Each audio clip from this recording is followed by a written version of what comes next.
So, dude, 175 square foot. Oh, yeah, my apartment. It's fine. It honestly works for me. You know, I live alone, and that's like the nicest thing is not having to worry about anybody else. And also, I'm not spending a lot of time in my apartment. I work full time. I don't work from home. I work in Silver Lake, and so I commute every day from there. And then I'm not just doing comedy or going to other shows and stuff. So it's like, you know, if I'm not spending time there, look, it's not a dump. Yeah. I feel like people say 100, so like I effectively use the space. If anybody can find parking, they're welcome to come over. But I just want to stress enough because I feel like when I tell people that, they're like, oh, I'm like, no, I know how to use the space. Well, I mean, that's like, I feel like New York, right? Like everyone in New York lives in a kind of small ass space. So it's just like, it's possible. It's possible to live in. I feel like where I live in LA is like what you would get like the most like New York vibe. Like that's what people would say about K-Town too, but like I literally live in the shadow of downtown. I see the big buildings. I walk in shit every day.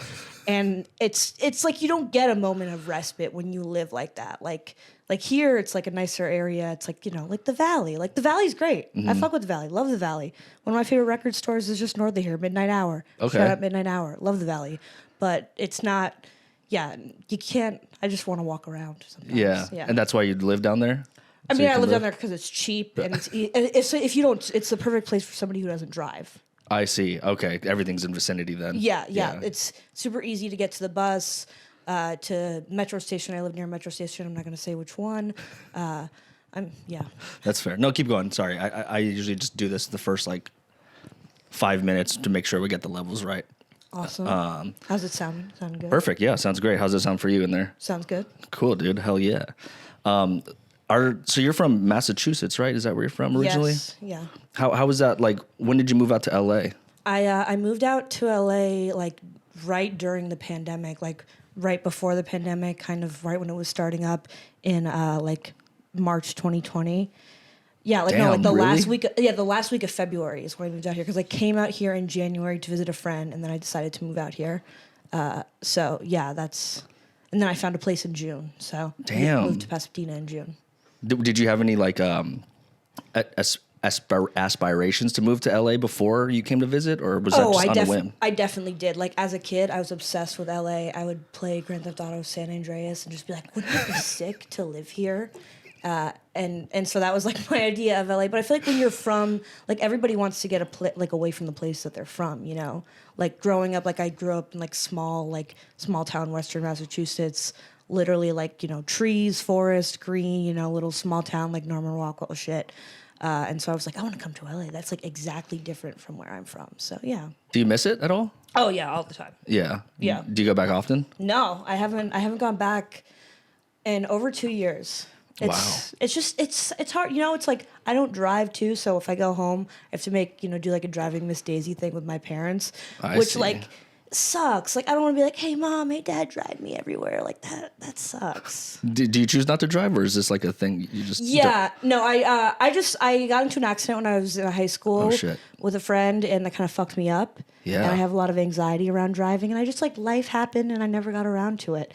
But taking the bus, like really, it isn't that bad. No, not at all. Yeah. I lived up in San Francisco, and I mean, it's a lot more different. The city's a lot smaller, you know what I mean? But it's not bad at all, dude. I fuck with the fucking bus. And I used to do it all the time in Hawaii. The worst, though, is like when you tell people that you take the bus, and they're like, wow, how do you do that? And you're just like, shut the fuck. That's so condescending. I fucking hate when people do that.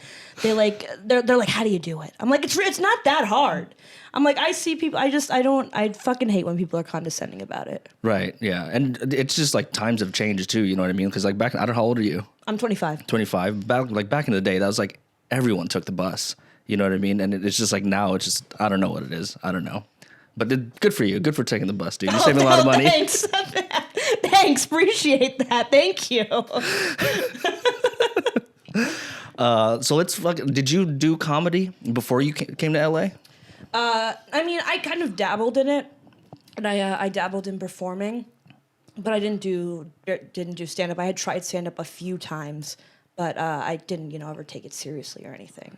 And then what was the thing that made you start taking it serious out here? Was it the community or? I had been, so like I said, I moved out here in 2020. I moved out here with some friends from high school that I'm still like really close with, and I kind of was like in that like in that world for like the first year that I moved here, and I was only interacting with people who knew me from, like these were people who knew me in high school. Right. So I like still like very much felt like I was like, okay, I'm still like adjacent to home, and I wasn't really putting myself out there.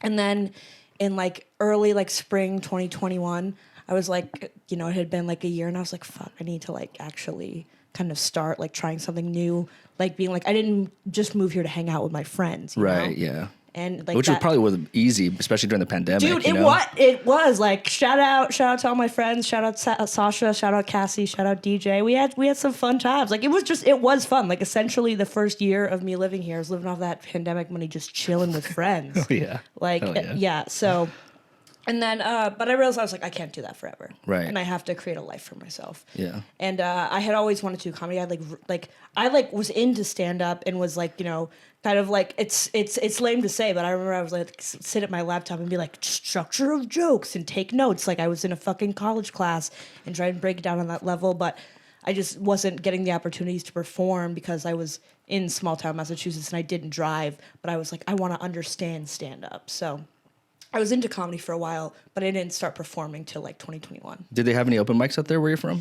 Where I'm from? Oh man, there was this one open mic at this it wasn't a comedy open mic. It was just like a general open mic at this small space called the Foundry where I'm from, in West Stockbridge, Massachusetts. And I remember I went there like twice, and I talked about having lesbian sex because I was like, yeah, I'm gonna talk about sex, and it was all just like older, like crunchy, like Gen X people playing songs on their guitars, trying to be like Elliott Smith and shit. And I was like, yes. And it was just, and I remember like the ladies came up to me afterwards. They were like, that was great. Like, is all that true? And I was just like, yeah, sure. Like, you can choose what you want to believe. And the woman who owned it, I was like friends with her daughter. She was like, that was great. Would you ever like want to do a show here? And I was like, that was my second time doing stand up. Do not have that much faith in me.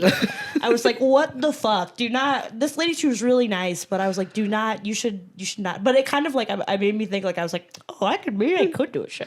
I hear a lot, that happens a lot with people from like outside of LA and New York where they will do stand up, and it's like a whole thing where they get booked more frequent because, the pool of comedians out there aren't a lot. So they're just like, once they see someone that makes them laugh, they're like, oh, we're going to book you and everything like that, Yeah. It's false confidence almost. There was like barely any like stand up where I was from. Like when I would go, like the few open mics that I went to in Berkshire County, which is where I was from, there was that one at the Foundry. And there was this other one at this place called The Barn in Egremont, which... That's such a East Coast town name. Egremont, right? Yeah, right. Let me check if I'm rolling here. Sorry, but keep going. Yeah, of course. I always do this. And okay. Yeah, and I would go, and I was always just the only person like doing comedy. And maybe like once or twice there were like older retiree men who, I'm sure the type comes to mind when you think about like going to open mics. Right. So like there were always those types of guys, but just there wasn't like a scene or anything. Like so. And then when you were looking like those videos up of how to do stand up, how did that fare for you? Like, were they good? Like, I don't think so. No. And I look back on it now and I'm like, you do have to understand, like, I feel like, I don't know, with anything that I do, I try and I'm like, you have to understand, just like have a foundation level knowledge. Like, I think that's important. But I was like reading these articles and watching these videos about what makes something funny. And I was like, this is like, it is good to know that. But nothing is going to be as good as actually like going out there and like trying it, So. Absolutely, dude. Because I was on the same thing when I first started a few months ago. I was just looking up on YouTube, and it was always the same thing, right? Like just a structure. Like you want to set it up, you want a punchline, then you want some tags. Yeah. And it's just, but exactly what you said. You got to go out there and try it because that's the best way to figure out how to do it in such a succinct way, right? Because coming from filmmaking as a writer, it's like all my writing in the beginning was so long form. Like I had one joke. My first joke was 3 minutes long.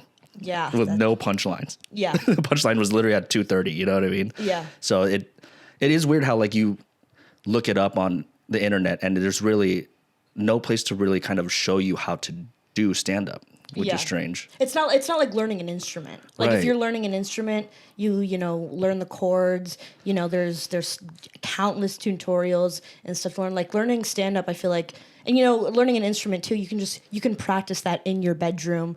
And, alone. It's very solitary. You can choose to play with people in a band or whatever. But with stand up, it's like no matter how much you write, because like I was like writing for years. Like I would go to this little cafe and just, you know, I was like at a time in my life where I was like in and out of college, and I was just like, what the fuck do I want to do? And I would just sit for hours and like write and be like, oh, I hope one day, you know, I can get something out of this. But no matter how much you write, like it's not gonna, if you don't have a place to perform and do it, because it's like you only know if you're good if you're getting that live feedback from the audience. Absolutely. That's so important too. That's one thing the videos won't even tell you. Yeah. You know what I mean? How the importance is just getting that feedback back. And it's always, or most of the time, it's honest feedback. Yeah. I like to say. So you were writing then before you even in college? Before you even got into stand-up and wanted to do it? Yeah. That's wild. I would write like when I would have classes into, I would write kind of like, you know, like comedic style essays and stuff like that. But I was always like, it just didn't. I writing is fun, but for me, I'm much more of like a talker. Like I would always rather like talk to somebody, tell a story, like, you know, versus like the written word. And so I was like, this is fun, but it didn't feel satisfying. I was like, I'm not getting the what I want. Like, and performing too, I was like, and I acted for a bit too, and I was like, this is fun, but like I wasn't feeling like that spark with either of them. And I feel like with stand up, it's like, okay, I wasn't feeling fulfilled from both of them, but putting that together to do stand-up is like, oh, I'm like, this is how being fulfilled should feel. And did you feel that the first couple times you stepped on stage and did stand-up? I mean, oh man. I mean, out here, the first couple times I did it, I immediately was like, okay, I'm going to do this again. I wasn't like turned off and like, oh my God, I'm never coming back. Right. But I was like, this is going to be a lot harder than I thought. I was like, it made me, I remember the first mic I did 5 minutes. I was like, I've never realized how long 5 minutes actually is when you're the only person up there. And so I remember feeling like that, like being like, oh my God, I thought that it was, you know, going to be so easy. And I feel like obviously a lot of people think that, and it's just, you're just immediately like, no, you were stupid. Right. Yeah. And then it's funny too, because once you like, I'm like almost 5 months in, once I'm at the point now where I finally got a grasp of like, I've got jokes where I know I can go for 5 minutes. Basically 5 minutes seems short now.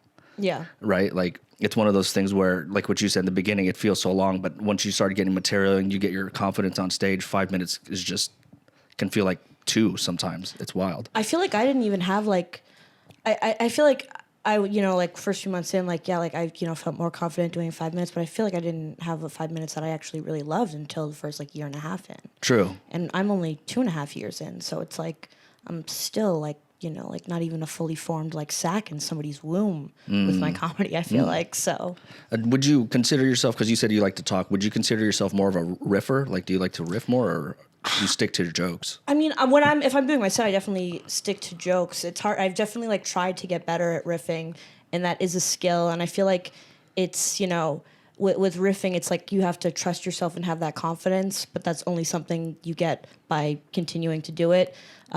And I'm definitely trying to get better at it, but it is a lot harder than, you know, yeah. What is the difference between riffing and like crowd work? Because isn't crowd work a kind of like the same sense as riffing in a sense? Well, riffing is like, you know, like I feel like, well, you know, there's a lot of great mics where it's like riffing mics, like Fun Mug, you know, you pick a topic and that's like, you know, you're riffing on it, where if like crowd work, you're like, it's in the name. You're just interacting with the crowd and you're riffing off what the crowd has to say versus like, I feel like if like, you know, the more bucket style things, but they're kind of tandem 2 in 1. Mm-hmm. And you felt like, was it like you said you did music and stuff like that? Yeah, I kind of dabbled in music. I was not a good musician. I love music. I mean, like music is if I'm not like, you know, doing shows or like, you know, getting sets in, like I try and see a lot of live music. Like I was saying, the place up here in San Fernando, Midnight Hour, great spot, record shop by day, like venue at night. They have like hardcore shows, punk shows, and I like was kind of semi-involved in that world for a bit, but I was not good. I was not a good musician. And like some people just shouldn't be playing and making music. And I feel like that's like I meet a lot of comics where I'm like, you love this. Like obviously like, you know, you love this, but like you don't need to be doing it. And I kind of realized that with music, where I was like, I can love this. Like I can go to shows. I can like be in this. But I don't need to make music, and I feel like, I don't know, I feel like some comedians need to hear that. Maybe they will. Maybe the others will be like, damn, she's talking to me. Yeah. What kind of music did you listen to growing up? Growing up, I mean, I really tried to listen to everything. I like growing up, definitely like was like a pop kid from early start. A lot of pop, Britney, Jonas Brothers, NSYNC. And then when I was like 12 years old, I remember watching one of those like VHS like top 100 artists of all time. Dude. And number 12 was The Clash, and they were showing pictures of The Clash and talking about The Clash. And I was 12 and I was like, what is The Clash? And I kind of just had that like classic experience of being like, punk rock? What's this? And I like asked my dad about it, and I was like, do you know this band called The Clash? And he was like, oh, do I know The Clash? And he sat me down and he was like, you know, when I was younger, I played in a band and we played at CBGB's, and you know, and we would come out and we were called the Squirrels, and we would come out in like pantyhose on our heads, and you know, I was the drummer, and we were in the New York scene, and I met Dee Snider, and I just was like, oh my God, this is like amazing, and I just got immediately obsessed like in that world. Yeah, with the punk rock world. Yeah, that's so crazy, dude, to think about. Like, I don't know if what I listened to in high school was considered punk rock, but like, do you know that We Are Young? Yeah, I went to the one last year. Did you? Yeah. So I saw a whole bunch of my buddies there this year, and it's like all the music I used to listen to when I was in high school. So it's crazy, just like that life in style. You know what I mean? Like going. Well, there's so many subgenres. Like I love like hardcore, which is like kind of a more mix of like punk and metal, and then when we were young is like a lot of like pop punk bands. Right. And there's just there's you get in, there's like grindcore, there's all these cores and shit, and yeah, it's like it is probably the thing that occupies my time the most outside of comedy. And you just like listen to music and going to listening to music, going to shows, like, you know, reading like fanzines or listening to podcasts that essentially act like fanzines, you know. So yeah. Okay. Yeah. That's awesome, dude. That's great. Let's pivot to comedy here. You're doing Comic Wars on next Monday, dude. Hell yeah, I'm gonna dress up. What are you dressing up as? I don't want to say. Okay, for sure. For sure. But fair it's gonna enough. be. I'll tell people that I'm gonna be painting my face, so you can decide what you think. As long as not blackface, you know. Yeah, for sure. I'm not. Okay, I should have said that. Yeah, I will not be doing blackface at Comic Wars. Monday the 28th, right? Yeah. Actually, this episode will release on that day. Okay, I will not be doing blackface on that day. I just want to say, but I will be painting my face. We just wanted to clarify that. Yeah. So your record is 2-2. 2-2, yes. So this is your fifth one. Obviously 2-2, 2 wins, 2 losses. How are you approaching this one compared to the first 4? Oh man, it's definitely the hardest one that I have had, you know, like writing so far. 'Cause, the person I'm battling, shout out Mary Romeo. I know her, but I don't know her as well as the 4 other people that I battled so far. So it's definitely harder, just leaning more in towards just like basic, like, you know, like looks like jokes, and but I feel like that's hard because in the past a lot of the jokes that I've written that have hit are like, I'm like, oh, that's very specific to that person because I know them so well. So I'm like, I'm a little bit nervous about that, but I know it'll be fun, Mary. It'll be fun. What do you do like to do to like beforehand? Do you meet up with the person or meet up with the person? Normally kind of just share like, you know, like a sheet of info where I'm like, this information, you know, is prevalent. I try to ask questions to people, but I'm not gonna, you know, willingly offer up information that I think is, you know, intentionally I'm like, oh, they could really use that. But I also I don't know, I feel like a lot of stuff, like, you know, you try and like look at people's act and be like, oh, what do they talk about in their set and stuff like that. So yeah. I see. Okay, yeah. So that's a good note then. Yeah, like I feel like the Comic Wars thing, it especially with Comic Wars where it's so many jokes, it must get so stressful, dude. Oh, it gets very stressful. Yes. Yeah. Especially if you know, like the judges are there and like these are judges that you look up to, you know what I mean, or just. I mean, like for me, the biggest thing is like I just tell myself, I'm like, don't embarrass yourself in front of your peers. Like you want, I'm like, I don't want to, you know, because it's so many jokes. If it's a bad battle, or you know, it's not, the crowd's not into it, or it's just, you know, not, you know, the energy that you wanted. It's so much longer than a regular, like, you know, other battles. So it's like you're like, oh, I really have to, I'm going to put effort into this, and this is going to be good. And you just have to repeat those affirmations towards yourself and be like, yeah, 15 jokes, they're all gonna be fucking great. Everybody's gonna have a good time, and I won't embarrass myself in front of my peers. Yeah. Have you ever had an experience where you had to come up with a joke on the spot because maybe you ran out, or maybe like the person said something in a previous round that you want to bring up again, or? I haven't had that happen yet. I did have one where I did kind of run out towards the end with Luke Bancal. Luke, if you're watching this, I know you're still kind of salty about that. I'm sorry. I mean, look, we can talk about it afterwards, Luke. But that has happened to me, and I have written stuff like a few minutes beforehand. But in terms of like doing stuff on the spot, I feel like it's kind of what we were talking about earlier, where it's like I still don't feel like that's like a muscle I need to kind of flex a little bit more and be more confident in. How would you flex that muscle? Would it be going to like those riff mics and fun mugs and improvs? I feel like hosting like definitely has like helped for me, like like saying things in between people's sets, or just going to like riff mic stuff like that, like just being more attentive in general. And you, because I saw you host the lab a couple of weeks ago at the Improv, right? What was that process like to get to that point? So I was there on a Tuesday, found out I was hosting the next day. Yeah. No shit. So that, I mean, it was fun. I didn't know I was going to do it till the day before, but I mean, people do it every week. It's fun, but it's like, again, that's high. It's higher stakes than hosting like a regular mic, and so you want to be. The pressure's on a little bit more. Right. That makes sense though, how like, especially because hosting, you got to bring the energy. Yeah. You know what I mean? You have to have jokes like that, like on the spot. So that alone is pretty fucking stressful too, as a host, especially at the Improv, I can only imagine. Yeah. Yeah. But after I did it, I was like, oh, this is fine. I was like, I was just like, it's just a muscle that you need to flex. Yeah. What other things do you like to do to kind of get these, like, grow these muscles? I mean, obviously going to open mics and stuff like that, but is there anything you like to do away from the stage? Like obviously watching stand-ups and stuff like that, but what do you look for? Okay, I feel like this is kind of not an obnoxious answer, but I work retail, and I work at a boutique in Silver Lake, and a lot of my job is like, it's higher end items, it's higher price point items, so you have to work on selling. Like you have to be somebody that is, you're making a customer feel comfortable. And so, I'm not trying out bits on customers, but I'm, being attentive with somebody, building that muscle, being like, how can I respond to this? Where I'm like, oh, they laugh, I get them to laugh, they feel more comfortable. That might, end up result in a sale. So it's like, I do kind of try and bring that into my selling approach at work. Which, God, I feel like that's so annoying. Like, not even. No, that's so smart to do. You know what I mean? It's basically like a free open mic almost. You know what I mean? Kind of. Yeah.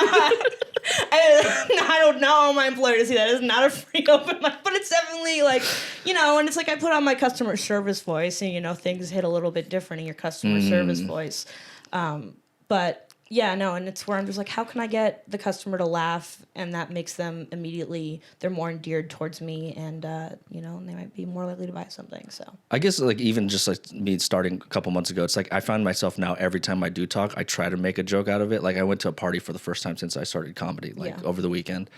And the whole time I was just trying to find something funny to say. It probably gets so annoying for people. I feel like you can't. That's not a healthy way to live. That's true. Don't. my boy. I went a little overboard, I think. It is. You do feel that like after like the first few months when you're like, oh man, like this is like I love making people laugh. Like but it is a hard way to live. That's sometimes you just have to be like, you let it come.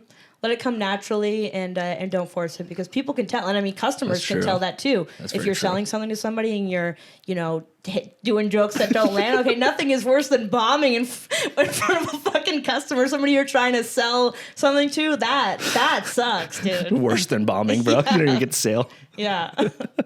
Do you when you go back to Massachusetts, do you like? I don't know how it is for you, but will you try, like, does your comic side come out sometimes in front of when the people you're hanging out with? For sure, but the only time that I've been home since I started doing comedy was in like Thanksgiving of 2021, and I like interacted with some friends, in some family. But I'm actually going to my brother's wedding in the start of like Arizona this month, or not this month, in November. I'm going to Arizona, and so I'm like, I'm gonna try and schmooze with everybody, but let it, just let it come naturally. Yeah, that's true. No, because one of the first times I met Miranda, who is the co-host of Comic Wars with Nate Welch. But I don't know if you know this, but like 2 years ago, I had worked with Miranda. I was like a production coordinator on something, and she was a PA on it, and that's how I kind of like met her. Yeah, which is great. And she invited me to Comic Wars when I was still in Sylmar. Oh fuck yeah! Yeah, she was doing it that night, but it's like on set. Yeah, I could tell like her being a comedian, she was trying to fucking set up jokes and fucking tell the jokes. And you are right. Like at work, it's just like, oh my God, we get it. You're a comic. You know what I mean? But at the same time, it's like,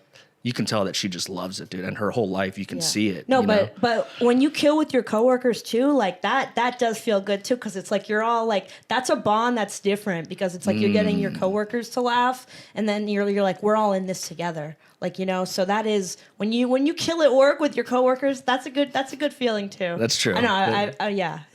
But no. And then it was just wild how like my first open mic in LA, she was there. Yeah. Or it was like a writer's room at Fourth Wall. But it's just crazy how life kind of works out like that. Because I remember just working in film. I was miserable in film, being like a production coordinator, working in production. And I just saw how like happy she was. And I was like, is stand-up something I want to do? Because I always wanted to do it. I was just always afraid of the stage, dude, talking to people. Yeah. Which is weird, because I never really had like any problems in high school when I would do like, or in college when I would go up there and talk in front of my classmates. But like what you said, there's just a bond already there. Going up in front of a stage where you don't know anyone, that's a completely different thing, dude. Yeah. It's so wild. Oh yeah, for sure. And it is like a lot scarier, because it is easier to get, because that's so many people are like, oh, I'm the funny friend, oh, I'm this person, and it's like, yeah, but you have an established rhythm with those people, so it's so much easier to make people laugh. But that's also too, like, that's you're saying you're going up in strangers, that's like strangers are coming every day and I'm trying to sell them clothes, so it's like that's really similar. Like if you can just establish that like baseline and getting building a rhythm with people, and So you feel like that helps you then in terms of you doing what you do? Interacting with people every day at work, yeah. Oh yeah, for sure, 100%, yeah. Let's see here. There's something I wanted to ask you. You said something interesting earlier. What does comedy mean for you? Oh man, that's definitely a loaded question. Comedy means for me, I mean, comedy is like community. There's nothing else I would rather be doing. I mean, not to be like cheesy or anything, but when I was a younger kid, like I remember I got sent to the psych ward when I was 13. What? And I had some books when I was in there, and the books that I had were Bossy Pants by Tina Fey, and Are You There? Like it was Chelsea Handler's book, Are You There, Vodka, or It's Me, Chelsea, or something like that. I forgot the name of the title, but it was like her second book. And I remember reading those two books when I was in the psych ward. And I had already like been into like comedy and stuff at that time. I remember watching like 30 Rock with my mom. My mom really loves Margaret Cho, and so we would watch like a lot of Margaret Cho. And I was just like, I read those books, and I was like, immediately, I was like, oh, I guess like this is what I want to do as an adult. No shit. Yeah. If you don't mind me asking, if you want to talk about it, what happened with the psych ward? I was just a very volatile child. I was a really angry child. Just a bad kid, just an angry kid. Would throw things, break windows. I was just a little shit, dude. I feel like we all were though. Yeah. Especially comics, dude. Yeah, and then I learned and then I learned that there are outlets like going to fucking punk shows, and then going on stage, getting sets in, making people laugh. I was like, oh, okay, like there is there's ways where I can get that energy, that anger that I have out, So for sure. I mean, I still feel like I struggle with anger issues sometimes. You can ask Alicia, she'll tell you. But it's like, you are, and in a sense too, like even with comedy, I feel like that is an outlet. Because if I don't hit a mic in at least one mic in a day, I feel weird about myself. Yeah. Yeah. It's crazy, weird how that turned out. How many times do you get booked now on shows? 2.5 years in, you said? Oh man, it definitely really depends. I feel like it really like it comes and goes. Like there will be weeks where I'll have like 4 or 5 shows, and then there will be like dry spells. I mean, it really depends, and everybody is so different. And also like it is harder because I don't drive. So it's like the other day, like I was on a show in Covina, and I'm like, fuck, how am I gonna get out here? I don't drive. I mean, I was gonna take the bus. I was like, I'll make it work, but it's like that definitely makes it a lot harder. So have you thought about maybe like getting back into driving then? If especially if like you're gonna have to travel. You want to teach me? Yeah. I'm Asian, dude. There's no way. I can though. I definitely can. If any comics seeing this want to teach me how to drive, I'll pay you. I'll get you a discount at the store I work at. Yeah, I mean, I would love for somebody to teach me how to drive. It's a time thing too. Like it's a lot of time. I'm a little bit of I have some learning differences as you would say now. I'm a little ADHD, can't tell my rights from my left sometimes. So I'd have to get like a special ed driving instructor. Well, maybe this will work out then.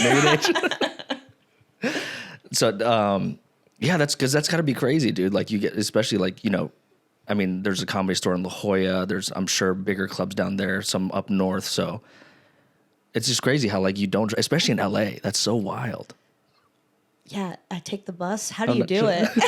Trying to be, I sound condescending now. No, but it is. I mean, it makes me feel like I'm like when I do get booked, I'm immediately like, okay, I'm gonna make this work. But yeah, no, it depends. There are other times where it's better, it's slow. I think, yeah, it definitely depends. Some months are better than others. How do you go about getting booked? Like, is there like, do you reach out to bookers and stuff like that, or? That is definitely something I have to get better at, and I feel like a lot of people are like this. They're like, because I've talked with so many comics who are like, just ask, like just ask, and I'm like, I don't know, for something like deep inside of me where I'm like, I need to work on in therapy, where I'm just like, you don't ask for what you want, and It's like, actually, what's the worst thing that can happen if you ask for what you want? Somebody says, no, actually, sorry, the show's all booked. And you're just like, fuck, that sucks. Right? But it is hard to like build up that confidence to ask, for sure. And they say just go ask the booker and stuff like that? Like DM them, ask them in person? DM them, or, ask somebody who's running a show, or, maybe you have like friends who refer you to people. But asking, I gotta get better at that for sure. And do you send them like a set of yours like that you recorded, or how? If it's a show that, it definitely depends on the show. I mean, if I know the person has never seen me before, then, I will. If I know this person has seen me and, they see me do decent, I'll be like, And so, yeah, it definitely depends. And then you send them the whole set unedited, or how does that work?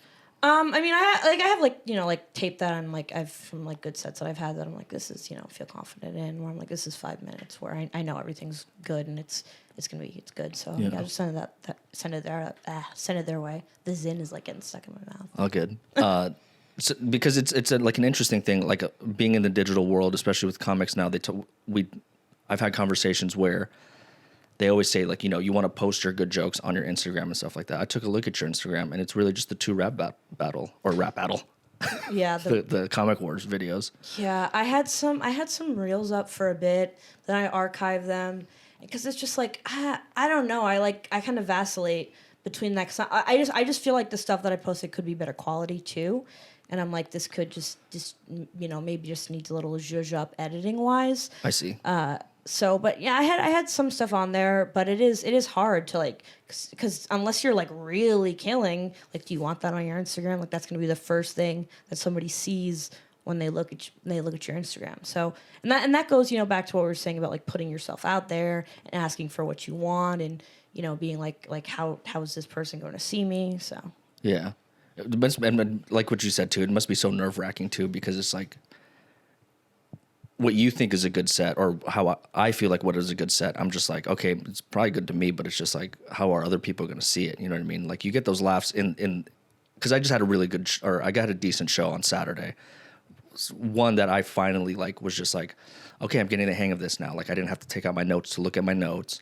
I was like working with the crowd and stuff like that. But then again, it's one of those things where I listen to the jokes that I wrote, and it's like, God, that could be so much better. Yeah. And it's just like trying to find a way to get it better. How do you do that? Like, if there's a joke that you've been working on for like 2 years, right? And like the process of getting it better, what is that like? Well, I mean, for me personally, like I, will like voice memo record my sets and listen to them. And something that I do is I physically will like write out the joke in my notebook, and I'll just write it over and over again and just like change up little words and be like, what word actually sounds funnier? I feel like that's something a lot of people do. Yeah. So, yeah. And it is crazy because like everyone has their own different process, but at the end of the day, it's somewhat the same thing. That's what I've noticed. Yeah. It's weird. But it's like the process is the same, but the methods are different. Go into that a little bit.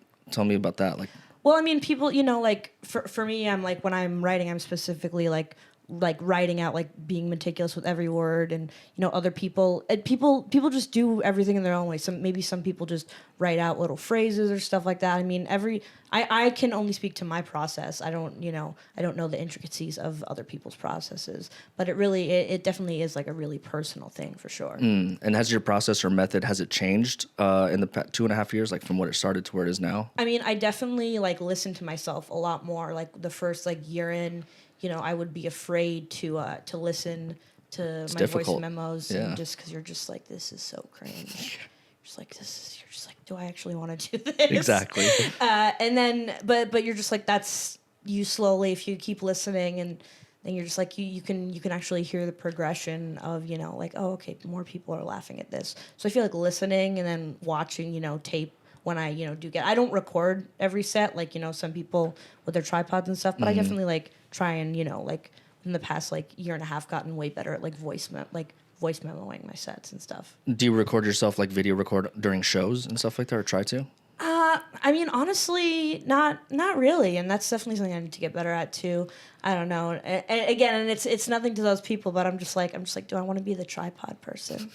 Do I want to be that person? I mean, if I know it's a show where I'm like the stakes are high, I don't know. The worst would be like setting it up and you bombing. Yeah, no, I feel like it's a bad omen. Like, because if you're like, it is kind of like bad juju where you're like, oh, okay, he's setting up the tripod. Like, oh shit. So yeah, I feel like that's like inviting bad energy to the set. No, again, I don't want to say any shade to people who do that. Like, again, everybody has their own methods. But for me personally, it's just, I'm like, this is it's bad juju. Yeah, no, I definitely feel that. I get that. It happened to me one day because I would record everything when I first started on video, and the only reason why is because I could come home and like not only see myself, but I'm an editor, so it's like I can cut the bad shit out. But when I do the voice memos, I have to listen to every second of it. And I'm like, oh my God, this is so fucking bad. Yeah. Even when, like after sets, I'll be like, dude, fucking transcribe that. You got something that in there's good.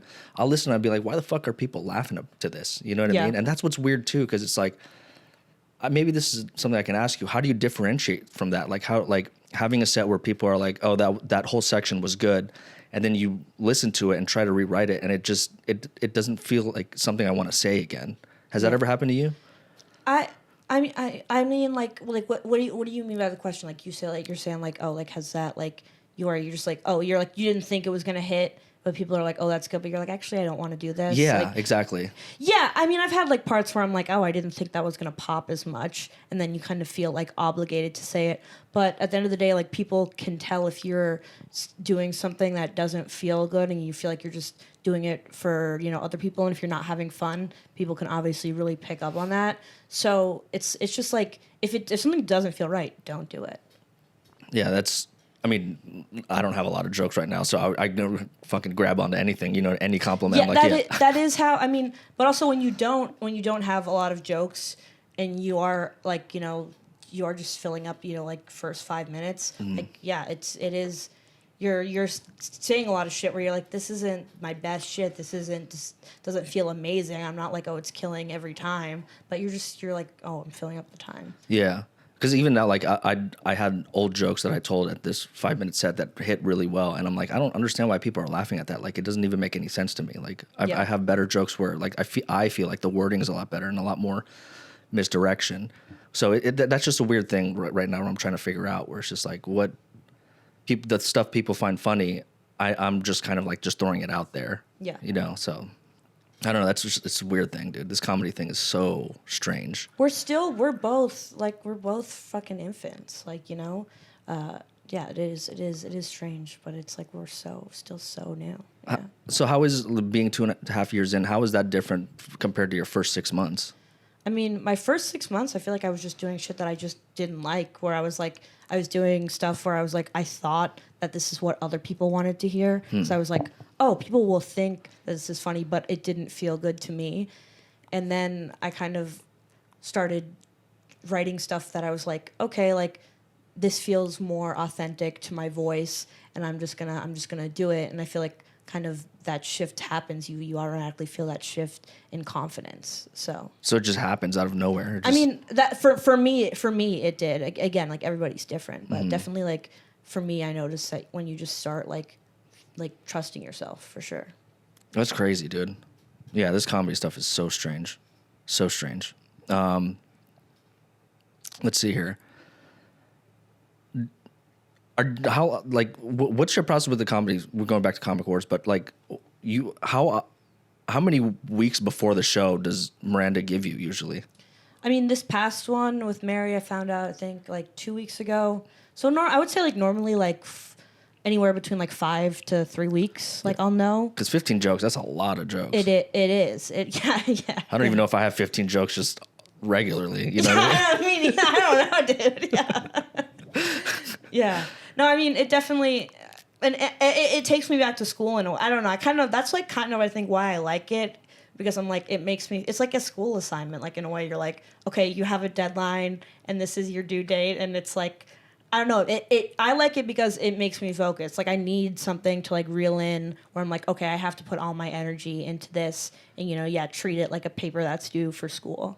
Yeah, and are you the type of person where it's just like a week out, maybe you only have like 5 jokes, and then you just kind of cram it all in? Yeah, I feel like most people that I've talked to that do it are like that too. I think a lot of comics are procrastinators for sure. 100%. Yeah. I feel like anything art almost is like the best stuff comes out of procrastination, right? Like the last minute shit that you got. Yeah, great art comes out of desperation and procrastination. There you go, dude. There you go. What other art do you like to do other than like music and stand up? Do you like to paint or anything like that, or draw? No, I mean, my drawing, any visual arts. I see right here. Is this all you? Do you paint all this stuff? No, that's all my girlfriend's stuff. Okay. Dude. Well, yeah. it's very sick. But thank you. No, really just comedy music. I mean, I want to fucking be somebody who's like, yeah, I can do everything, but I'm like, no, because it's better to have one thing that you're like, I'm kind of decent at this, I feel like, than be a jack of all trades. Right. Yeah.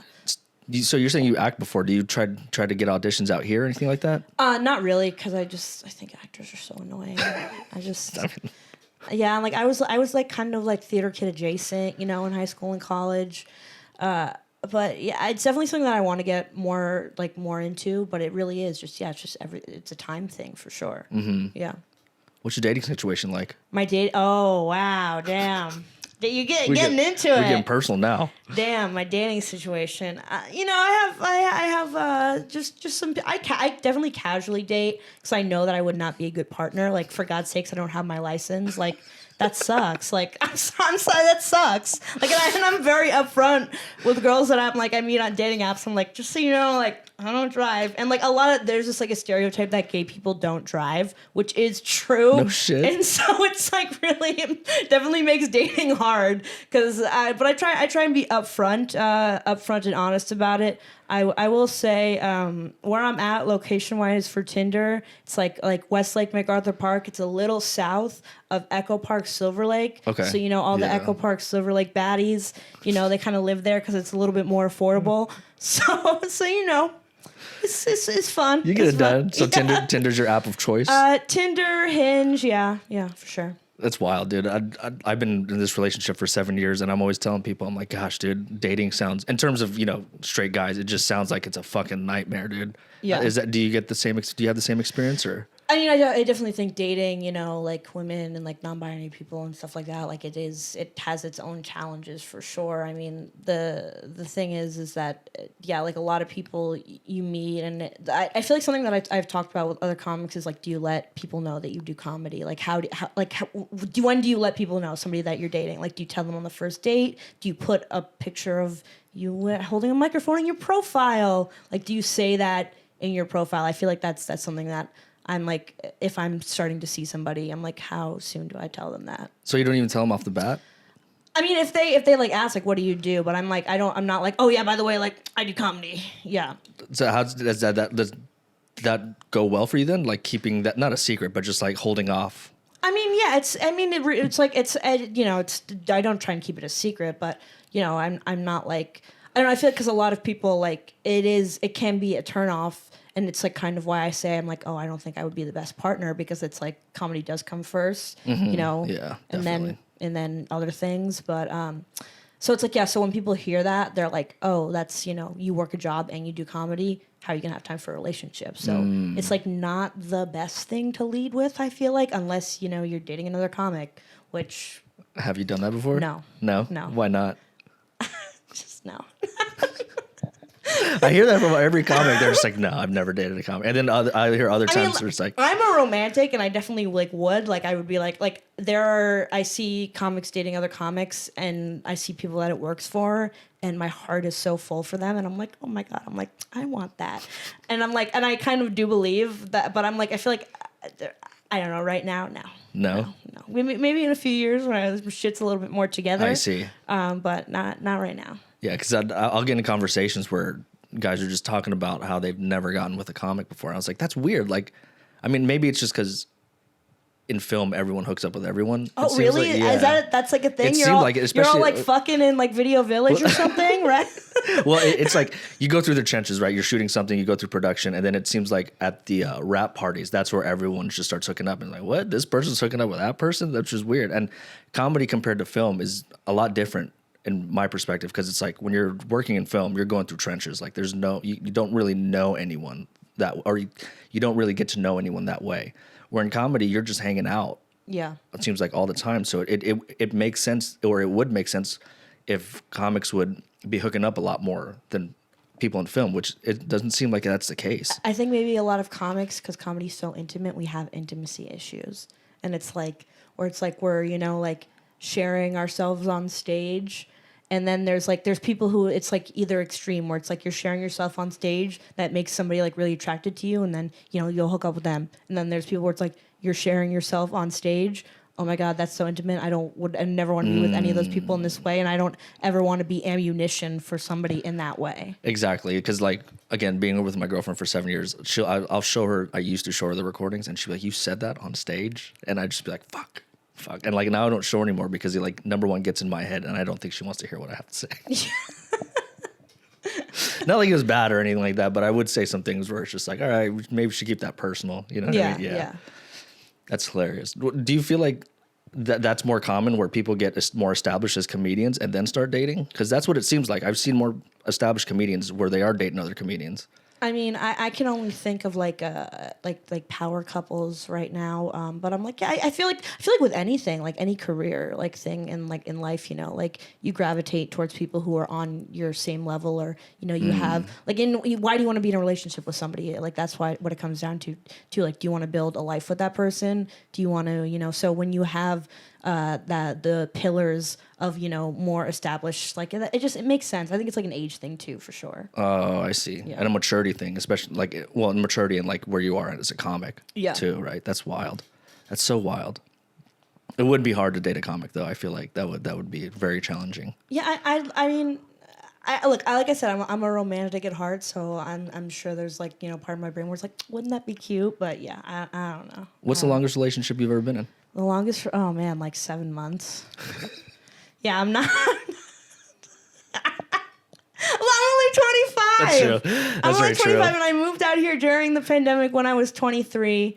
And yeah, so I mean, like, it's weird because I am a romantic person, but I also like, I find reasons not to like people very quickly. I'm like, that person's cringe. You know, as the kids would say, I like get the ick very quickly from people. Oh, wow. Yeah. Which is a new term that I've heard recently, the ick. Yeah. I was like, oh, that's new. I've never heard that before. What's like the perfect first date for Mandy? Oh, the perfect first date. Okay, we would go maybe like to like Button Mash in Echo Park. You know, what's that? It's like a barcade type thing. Oh, nice. You know, maybe play some games. Honestly, an ideal first date is, for me, it's like it doesn't matter what we're doing as long as the company's good. And I feel like there's so much pressure on a first date where it's like you're just like, oh, what am I gonna do? What am I gonna be doing?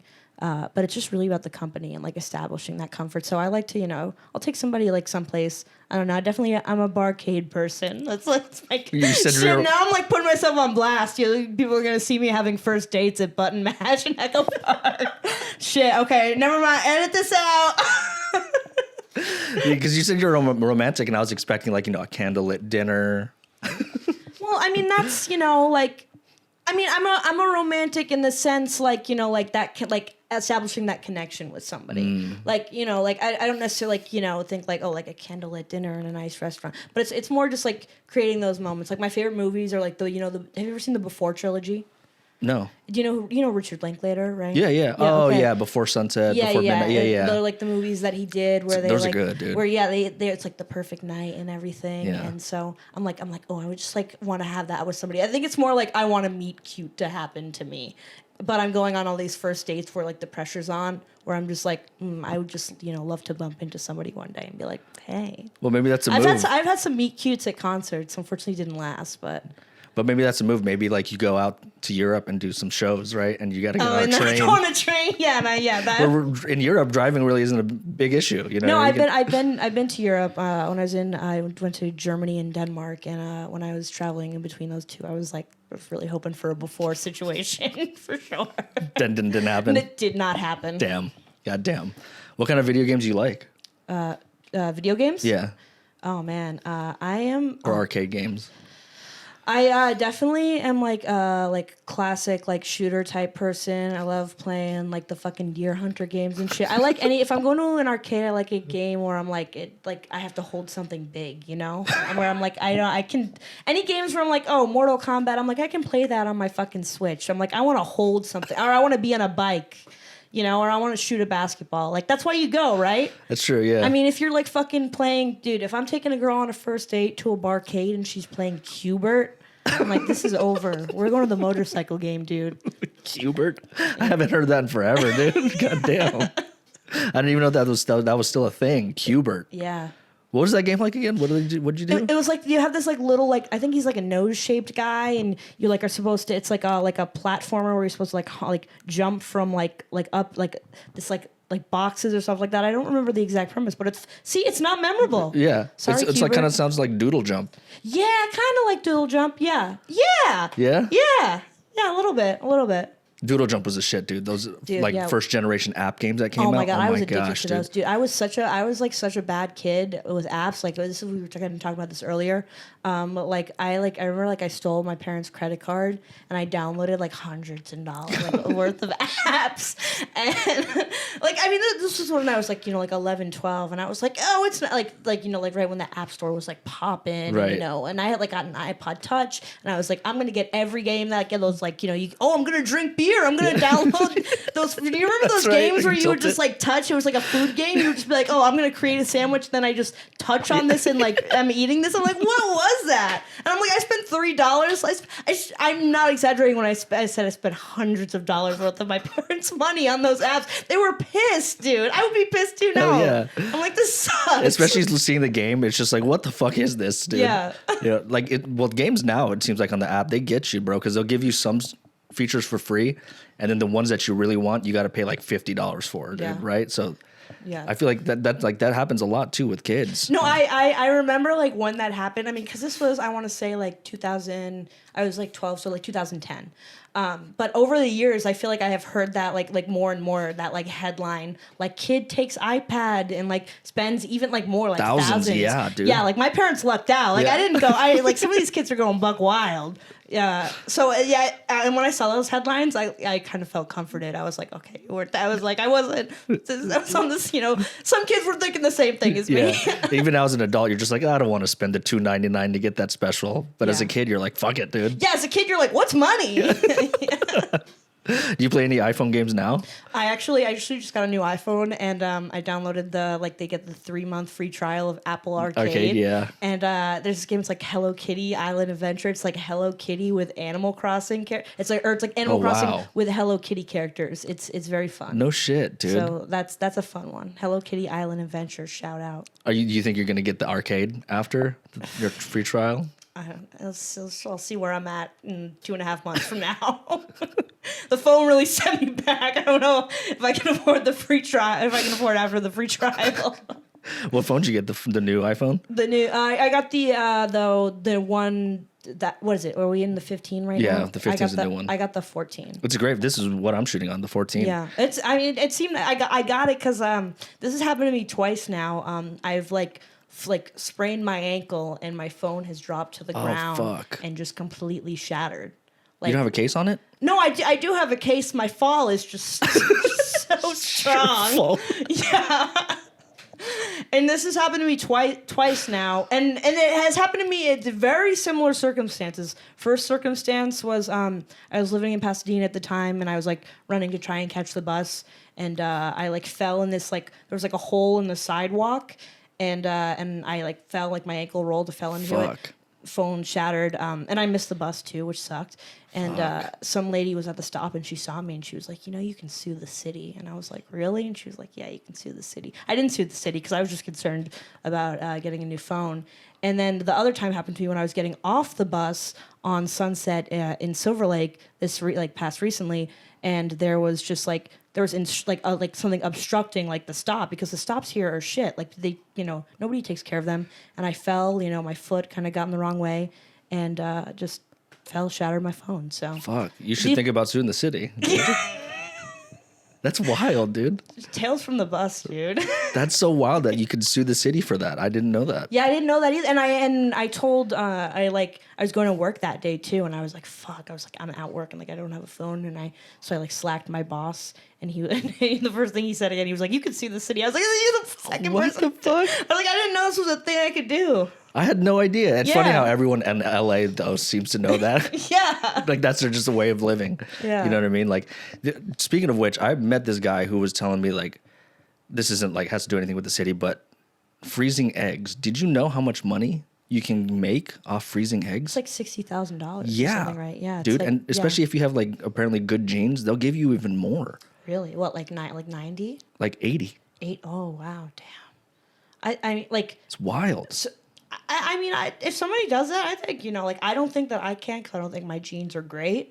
Like, but I mean, I'd do it. No shame to anybody. You should look it up, dude. But I actually do hear the reason why they give so much is because of the procedure. Yeah. Like, it's like a weeks, sometimes months long procedure that they have to do.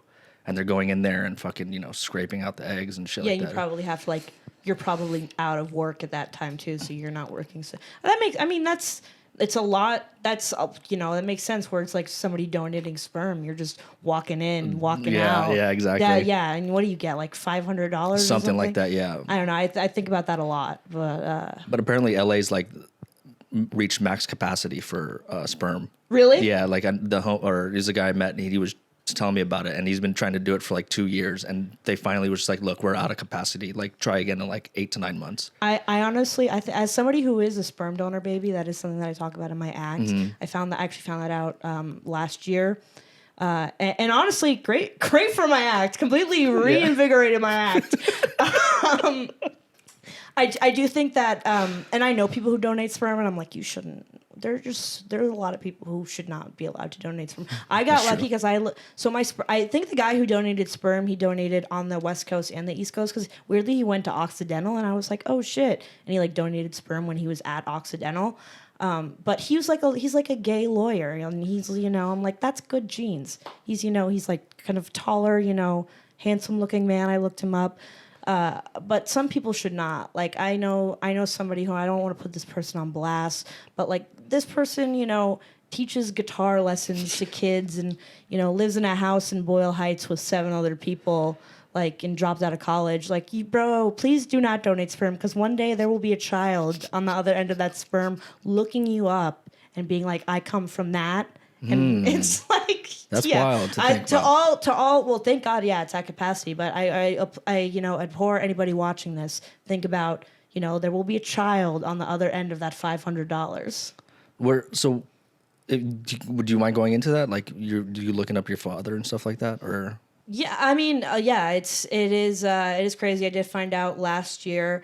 That you were a sperm donor baby? Yeah. No kidding. There's this website. It's called like the Donor Sibling Registry. And it's you have to paywall, which sucks. Like you have to pay, like it's like actually like a pretty high like amount, but then you're a member for life, and it kind of connects you with all of the people who used the same donor sperm as your parents, and you can see like all of your siblings, and you can see information about the donor and what the donor chooses to share. I haven't reached out to him personally, but I looked him up. I looked at his social media. My twin brother spoke with him. Wow. So I got to hear about him through my brother's experience. But yeah, it was crazy. That's wild, dude. So you have a twin brother. Did you grow up with this twin brother your whole life, or? Yes. Yeah. Oh, you did. Okay. Yeah. And then, forgive me for my ignorance, but how did that kind of work out? Like, you guys were adopted, I'm assuming, right? Or how? No. So my mom is I'm biologically related to my mom. Okay. My mom carried me and my brother, to 7 months. We were premature, and then but they did in vitro, and they used like donor sperm, and so I am biologically related to my mom. I'm not biologically related to my dad, which is crazy because if you were to look up a picture of my dad, like we look very similar. No shit. Yeah. So. Is there any like do you plan on ever like talking to him or reaching out to him or anything like that? It is something that I have thought about, and especially because I talk about it in my act. I would, and like I said, I've looked him up on social media, done all my stalking, stuff like that. But for me, it's like I don't know if I would ever actually want to reach out to him and form a relationship with him in that way, because it's like I have a great relationship with my father. I see. I love my dad. My dad is one of my favorite people in this world. Like I was talking earlier, like my dad, like introduced me to like music and everything. And, there's so much like, and for me in a way, it feels like it would be a little bit disrespectful. Yeah. So did your parents told you just last year then? Yeah. No kidding, man. Yeah. How did you kind of react to that, if you don't mind me asking? If we don't want to talk about this. No. I mean, I do. I talk about it in my act. It's something I'm very, very open about. But they did tell me on the phone, they told me, they were like, look, your brother has known for a month now, because my brother, he has a fiance. Like I said, he's getting married in 2 weeks, and they wanted to do 23andMe, and so he did it. My parents were a little bit apprehensive, and then, they kind of, were like, had to play their card, and we're like, all right, we have to tell you this. And so I found that out. I was just it was shocked. I mean, it definitely is shocking. Right, yeah. It definitely, you're like, wow.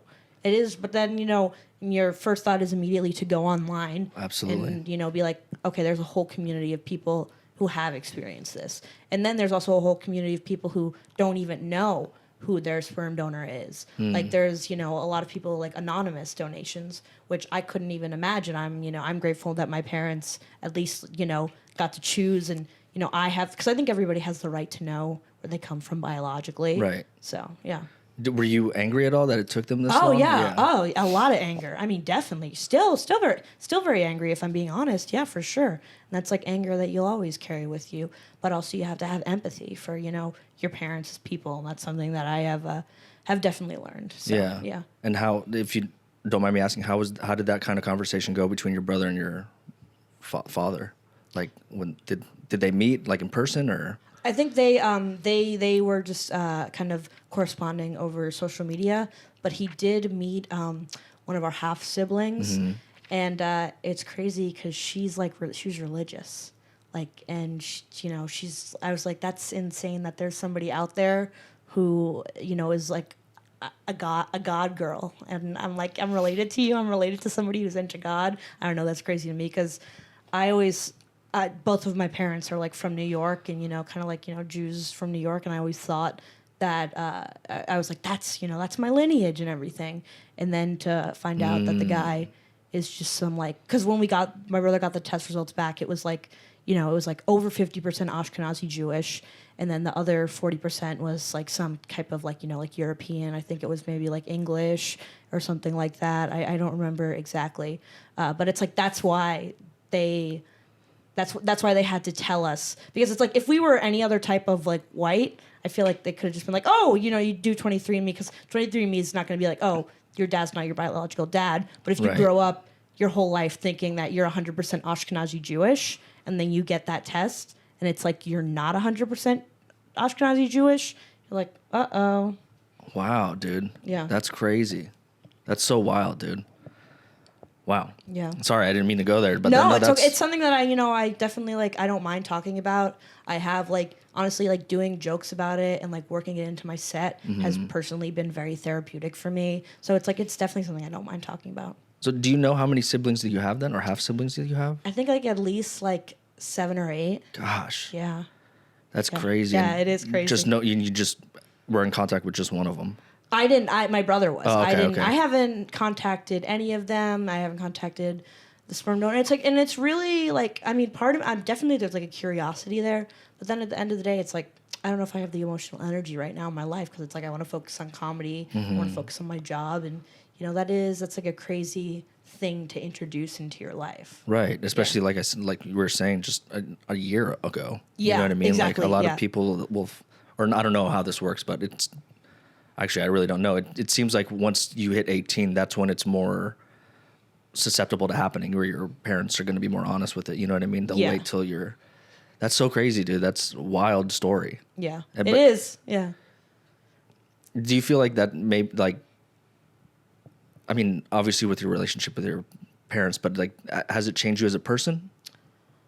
I mean, 100%. It makes you think a lot about like existential things, like, oh my God, like, why am I here? Like somebody, paid money and now that I'm here. And I was already like, definitely like a pretty like, existential angsty person, like, fucking like listening to punk and like, reading philosophy. So I already was like, why the fuck am I here? And then to find that out, it immediately just adds like another layer of questioning. But I'm here, and my parents at the end of the day, like they love me, and like, I'm here for a reason. Yeah. So yeah. Well, good for you, dude. Good for you for, it's got to take some kind of strength that obviously a lot of people will never comprehend. Yeah. You know what I mean? And that and for you, that can only help you so in your future and you as a person. Oh, you know yeah, what 100%. I mean? To be stronger and to, I don't know, look at life at a different angle. Oh yeah, absolutely. But it also shows that where I'm like, I know how badly my parents wanted to have me and my brother. Right. So it's like I get it. Yeah. Absolutely. Yeah. And it's just you and your brother? Yeah, just me and my brother. Yeah. You guys grew up in New York or Massachusetts? Massachusetts. Okay. Yeah. Okay. Like Western Massachusetts, like right on the border of upstate New York. Like, so we were like an hour from Albany. Okay. Yeah. Okay. Where'd you go to college? I briefly went to college in Vermont. Nice. Yeah. How was it growing up there, like in the East Coast? Because I've never been to the East Coast. Like, you've never been to the East Coast? Never been to like New York, like the most, like Florida, and then like Toronto. But anything in between, I'd never been. That's crazy, dude. You've never been to the East Coast? I know. We're probably gonna go to New York in the next year or two.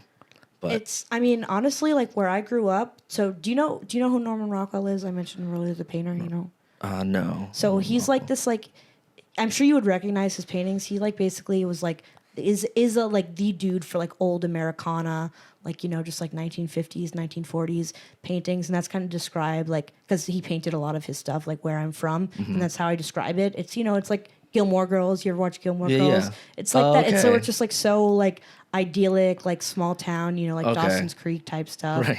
Just it really was idyllic, and I love it, and I miss it. But I think it goes back to what we were talking about earlier, where it's like some people just need to get as far away from like where they were from as possible, because it's like you're making yourself uncomfortable to grow. So yeah. Do you feel like moving out to LA that's changed you a bit? Oh yeah, 100%. How so? Sure.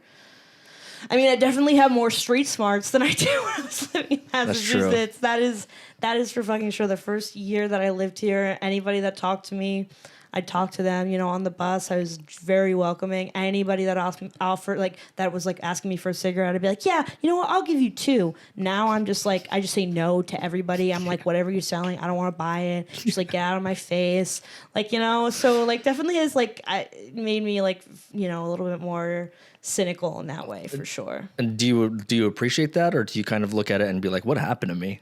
No, I appreciate, because I think I still do have that. Like, I still carry that. Like, I still, always say, like, thank you to the bus driver. And I try and have, like, nice, interactions when I can with, people to kind of be like, we're all in this together, bring that, like, small town vibe.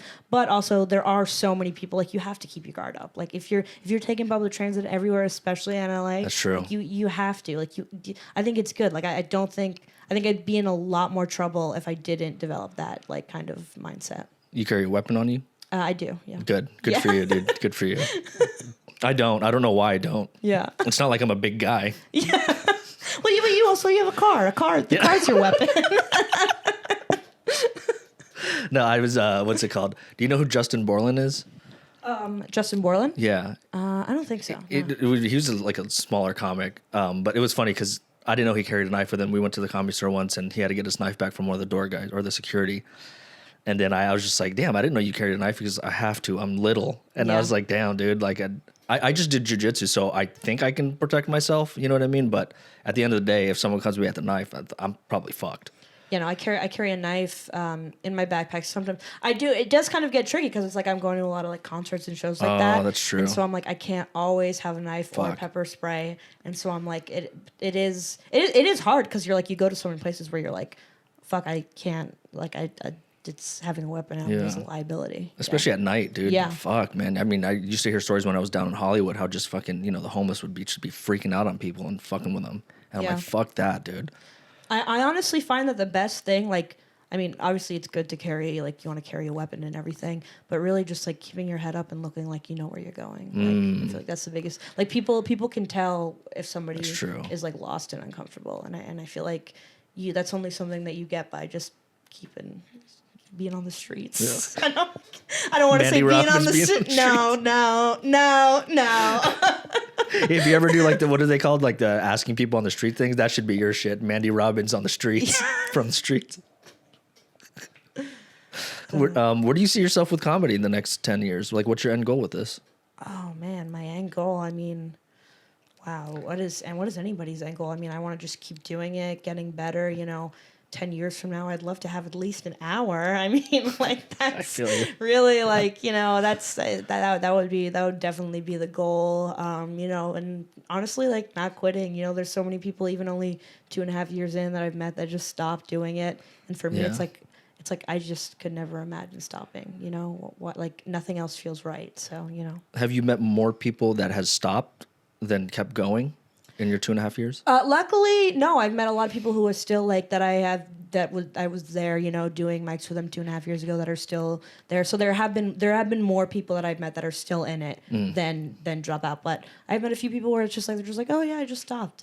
And I'm just like, oh yeah, I forgot that you can just do that. You can just be like, actually, I'm gonna stop. But that's 10 years from now. The goal is to have not stopped and have an hour. Have an hour, yeah. Which seems like it's kind of like that's the average, right? Like doing 10 years, that's when you kind of finally find your hour. Yeah. Which is crazy because then you meet people who have been doing it for like, I don't know how long. Like where basically what I'm saying is like you work 10 years, you finally have that first hour, and then all of a sudden that person's coming up with a special every other year, almost, right? Like, so that's fucking crazy to think about too. Like, once you get your hour at the first 10 years, then you're just pumping shit out. Like, it's almost. I mean, that makes sense though. Yeah.